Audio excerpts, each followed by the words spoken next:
They say every perfect life hides a secret, but the thing about secrets is they always want to be found. There was a time when I used to believe my life was quietly perfect, the kind of perfect that doesn't announce itself. It just hums in the background of your days.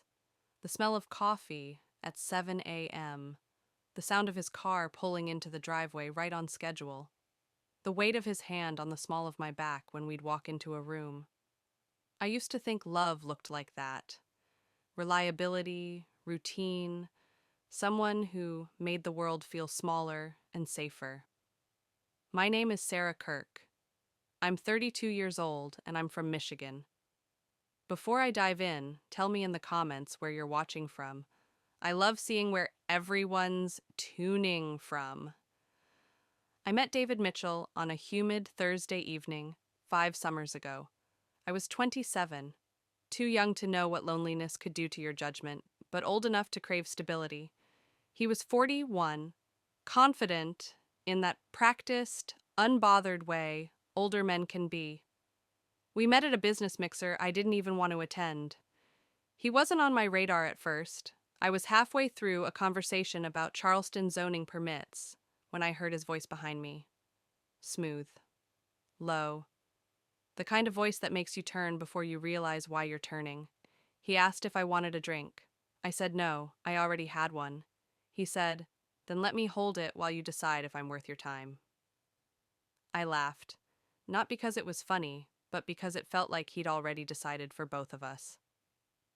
By the end of the night, I was telling him about the house I wanted to buy someday, the garden I'd plant, the golden retriever I'd name Cooper, and he listened like every word mattered. He always listened like that. We got married after 8 months. A courthouse ceremony. Simple. He said big weddings were for people who needed to prove something. He just wanted me, and I believed him. God help me, I believed him. He told me his parents were gone. No siblings, no family, just us. At the time, it felt romantic, like we were starting from zero together. Now, it feels like the first thing he ever took from me was context. Our first home was a white 2-story near the water. He surprised me with it one morning, keys in my palm before breakfast. He said, "It's ours now." A place to start a life. I remember crying, not because I was overwhelmed, but because I didn't know men like that still existed. He traveled often, Seattle, Portland, sometimes even overseas. He always called from airports, always sent photos of hotel lobbies or skyline views. He never missed a call, not once. Even sent flowers every Wednesday. White lilies. He said they reminded him of me, calm, resilient, elegant. I used to keep the vases, every single one. I told myself I was building a garden of love. Turns out I was building a timeline. For 5 years, I built my world around a man who only ever showed me fragments of himself. But you don't see fractures while the paint is still fresh. You don't see the rot when you're standing in the glow. The first crack appeared on a Wednesday, the day the flowers didn't come. He called that night, said his assistant forgot to order them, apologized like it was the end of the world. But something in his tone, it wasn't guilt, it was calculation. The kind of apology you rehearse. And that's when I started to notice it, how every perfect thing about him was perfectly timed. The world I thought I'd built with him wasn't mine at all. If you've ever loved someone who made you doubt your own instincts, you'll understand what comes next. Because that was the day I realized I didn't really know the man I married. The night everything changed was supposed to be a celebration. David's company had landed what he called a once-in-a-lifetime deal. He said we needed to show face, mingle, thank investors. Just a couple of hours, he promised. It was held at the Calhoun Mansion, marble floors, chandeliers like frozen rain. Everyone dressed in silver and black. He looked like he belonged there, tailored suit, easy smile, a man utterly in control. I remember thinking, God, I'm lucky. I should have known better than to think that. He introduced me to people I didn't know. Business partners, clients, people who shook my hand and then looked past me. He was magnetic that night, holding court like a king. But halfway through the evening, as I moved through the crowd, a woman stopped me. She was tall, blonde, elegant in that effortless way that comes with old money. She smiled at me like we'd met before. "Rebecca," she said warmly, taking my hand, "I didn't think you'd come." I blinked. "I'm sorry. I think you've mistaken me for someone else." Her smile faltered. Her eyes flickered. Confusion, then fear, then something I couldn't name. She whispered, "You don't know, do you?" Before I could ask what she meant, David appeared, one hand on my back, the other gripping his wineglass a little too tightly. "Darling," he said, smiling too wide, "I see you've met Jennifer." Jennifer. Her eyes didn't move from mine. "Rebecca," she said again, almost pleading this time, "he didn't tell you?" "Tell me what?" I asked. David's smile stayed, but his jaw tightened. "Jennifer's had a few too many," he said lightly. "She gets dramatic." He tried to move me along, but I didn't move. I looked at Jennifer, her hand trembling, eyes glassy but focused. And in that moment, I saw something I hadn't seen all night. Recognition. And pity. She said, "He told me you were his sister." I didn't even understand the words at first. I just felt my stomach drop, like the world had tilted under my feet. "His what?" David's hand left my back. He didn't answer. He just looked at Jennifer. That same cold, warning look I'd seen him give employees once or twice, when they'd said the wrong thing. Jennifer took a step back. "You should ask him about Seattle," she said quietly. "Ask him who Rebecca really is." Then she turned and walked away, disappearing into the crowd. I turned to him. "What is she talking about?" He forced a laugh, too loud, too sharp. "Nothing. She's unstable. She's obsessed with me." "David," I said, "she called me Rebecca." His face didn't change, but something behind his eyes did. A flicker. Fear, maybe, or anger. I couldn't tell. Then he did something I'll never forget. He smiled, kissed my forehead, whispered, "Not here." And just like that, he walked away, back into the crowd, into the music, into his perfect illusion. I stood there for almost a full minute, trying to breathe, trying to make sense of what I'd just heard. Then I saw him across the room, talking to another woman, younger, dark hair, laughing too easily. And when she leaned in to whisper something in his ear, he touched her back the same way he used to touch mine. Same gesture, same lie. That was the moment I realized my husband wasn't who I thought he was, and that whatever truth was waiting for me, it wasn't going to be gentle. The night after the confrontation, rain murmured against the window panes. The house smelled faintly of candle wax and iron, remnants of the memorial that wasn't.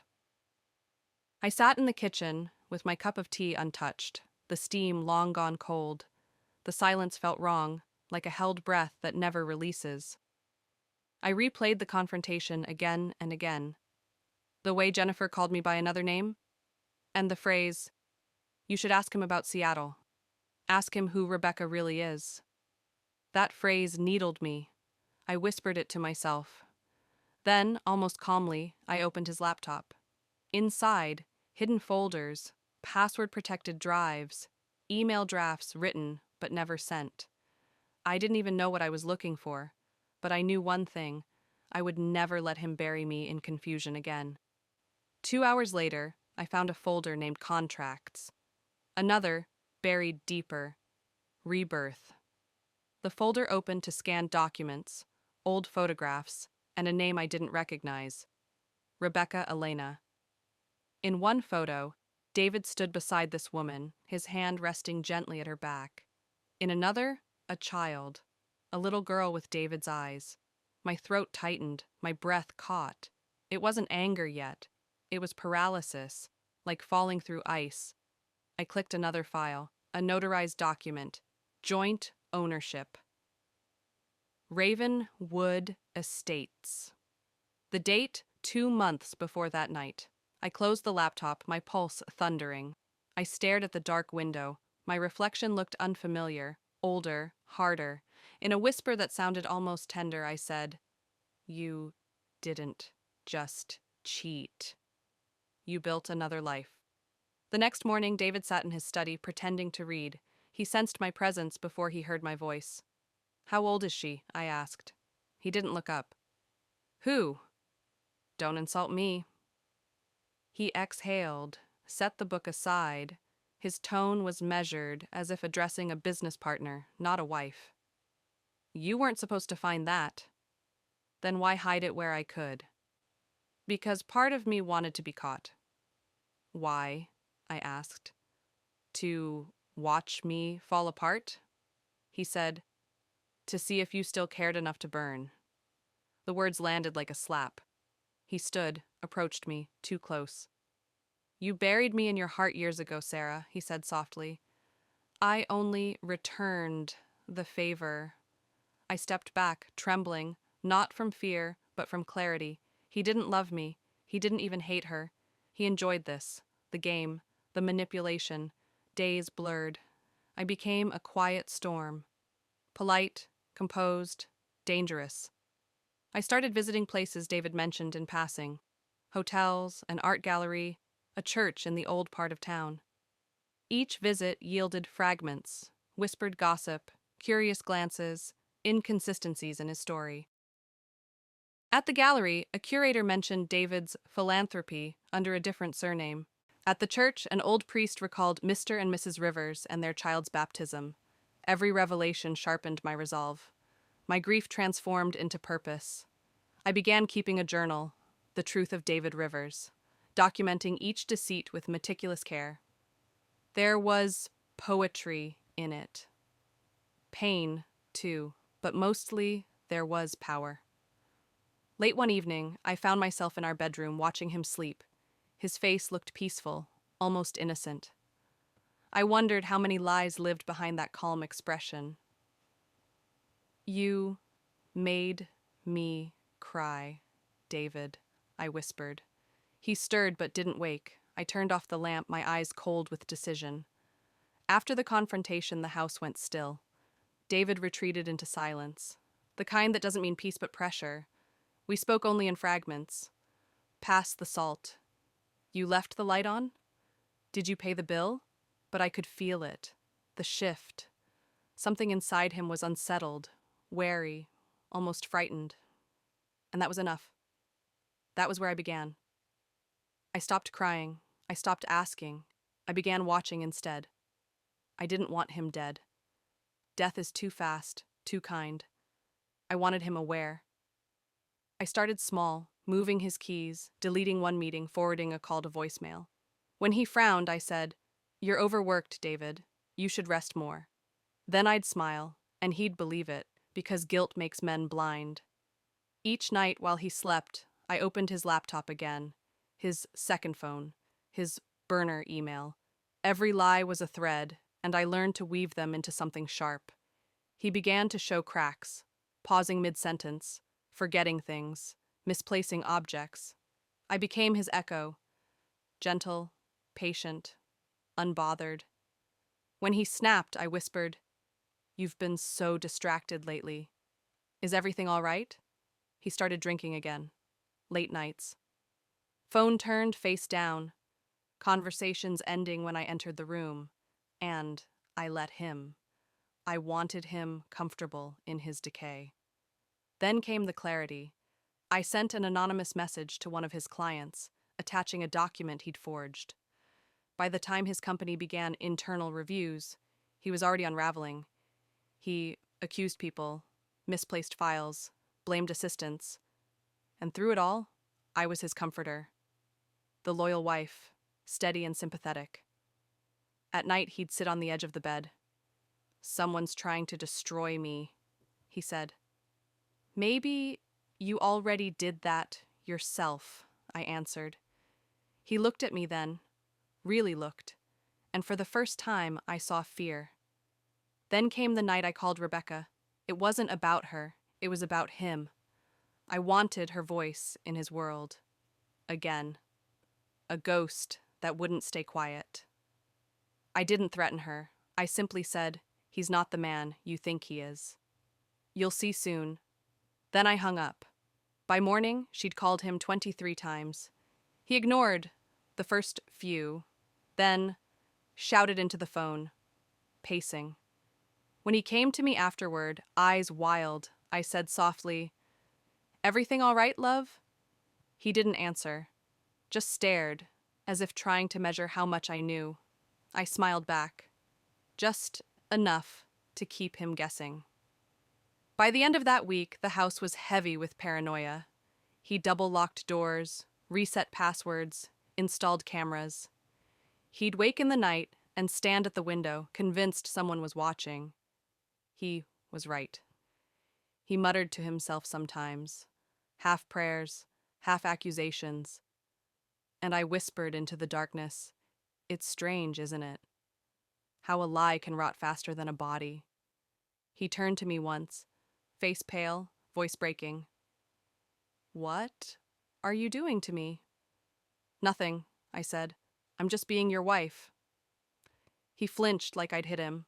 The night it all cracked, he came home late, reeking of whiskey and fear. He slammed a folder down on the table. Emails printed, bank records exposed. "You think I don't see it? You're trying to destroy me." "I'm not destroying you, David. I'm revealing you. There's a difference." He laughed, a hollow, broken sound. "You'll regret this." "Maybe," I said, "but at least I'll feel something honest." He stormed out into the night. And for the first time in months, I exhaled without shaking. It started on a Tuesday. David came home early, unannounced, his tie loosened, hands trembling. "You've been talking to Jennifer," he said. "Among others," I said softly. "Even Rebecca." He went still, then laughed, empty and brittle. "You don't know what you're getting yourself into."